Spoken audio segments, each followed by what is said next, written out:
High guys, welcome to vibrant vibes. இன்றைக்கி சின்ன மருமகள் எபிசோடில் என்ன நடந்துச்சுன்னு பார்க்கலாமா? இன்றைக்கி வந்து தமிழ் ஆசைப்பட்ட மாதிரியே 10 கர்ப்பிணிகளை வந்து 7 கர்ப்பிணிகளை வந்து கூப்பிட்டுட்டு வந்திருப்பாங்க. எல்லாரையுமே சிறப்பாக வரவேற்பாங்க. ராஜாங்க சொல்லுவார், இன்றைக்கி என் மருமகளுக்கு எப்படியோ அப்படி தான் உங்களையும் எங்கள் வீட்டு பிள்ளையாக நினச்சி நான் உங்களுக்கு எல்லாருக்குமே பண்ண போகிறோமான்னு சொல்லுவாங்க. இதை கேட்டு எல்லாருமே சந்தோஷப்படுவாங்க. தலைவர் வந்துடுவார். வந்துட்டு, என்னையா இன்றைக்கி உன் மருமகளுக்கு மட்டும்தான் நினச்சி வந்தாக்கா இங்கே நிறைய பேர் இருக்காங்கன்னு ராஜாங்க சொல்லுவார். இல்லையா, என் மருமக கிட்ட கேட்டேன், அவள் வந்து என்ன மாதிரி ஏழ்மையான வீட்டில் யார் யாரெல்லாம் கஷ்டப்படுறாங்களோ அவங்களுக்கும் சேர்த்து இந்த மாதிரி பண்ணணும்னு சொல்லிட்டு ஆசைப்பட்டா. அதனால தான் இந்த மாதிரி பண்ணணும்னு ஐயாவுக்கு வந்து சிஎம்க்கு வந்து ரொம்ப சந்தோஷமாயிடும். ரொம்ப சிறப்பாக பண்ணிக்கிங்க, ரொம்ப நல்லதுன்னு சொல்லிட்டு பாராட்டுவாங்க. இவங்க 2 பேரையுமே பாராட்டுவாங்க. பாராட்டிட்டு விழா வந்து ஆரம்பிச்சிருவாங்க. எல்லாரையும் அதே மாதிரி உட்கார வச்சு எல்லாரும் பண்ணுவாங்க.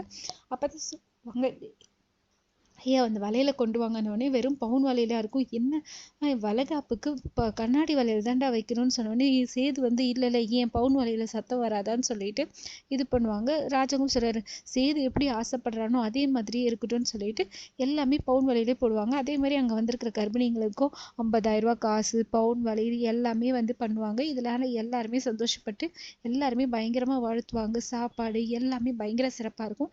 கடைசியாக ஐயா அவர் சொல்லுவார், இந்த மாதிரி இதுக்கப்புறம் வந்து எலெக்ஷன் வரப்போகுது, எலெக்ஷனில் வந்து மறுபடியும் ராஜாங்க நிற்கணும். இப்போ ராஜாங்கத்தோட பேரை கெடுக்கிறதுக்காக நிறைய பேர் வேலை பண்ணுவாங்க. அதனால இந்த வீட்டில் இருக்கவங்க எல்லாருமே கவனமாக இருக்கணும். யாரும் எந்த சண்டை எதுக்கும் போகக்கூடாது.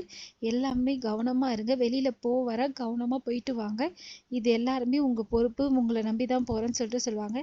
இங்கே வந்து தனமும் இவளும் வந்து என்ன பண்ணுவாங்க, 2 பேருமே வந்து சாப்பாடு ஆஹா ஊகோன்னு சொல்லிட்டு சாப்பாடை பற்றி பேசுவாங்க. எல்லாமே சிறப்பாக இருந்ததுன்னு சொல்லிட்டு தமிழ் வந்து வளையல சத்தத்தை இது பண்ணி இப்போ வளையல் சத்தம் கேட்க குழந்தையோட அசைவு அதிகமாக இருக்குன்னு சொல்லிட்டு சந்தோஷப்படுவா.